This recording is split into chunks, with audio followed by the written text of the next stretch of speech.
وعلیکم السلام ورحمۃ اللہ وبرکاتہ۔ محترم بھائی نے لکھا ہے، شیخ صاحب کیا تعدد ترک ضعف کو دور کر دیتا ہے؟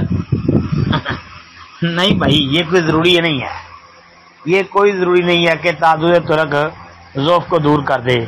بعض اوقات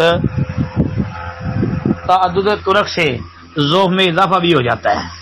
ہاں، یہ کوئی ضروری نہیں ہے، یہ ہمارے یہاں جو ہے بعض نے یہ سمجھ لیا، خیال کر لیا ہے کہ تعدد ترک سے ضعف ختم ہو جاتا ہے، بلکہ یاد رکھیں تعدد ترک سے ضعف بڑھ بھی جاتا ہے، اضافہ بھی ہو جاتا ہے اس میں۔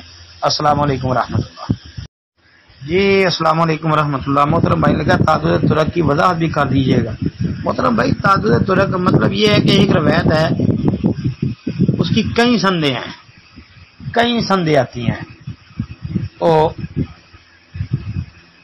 اس کی ساری سندیں ضعیف ہیں۔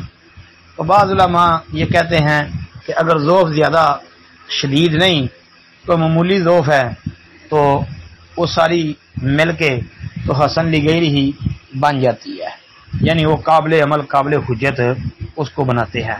کس کی بنیاد پہ؟ ترک کی بنیاد پہ، یعنی زیادہ سندوں کی بنیاد پہ۔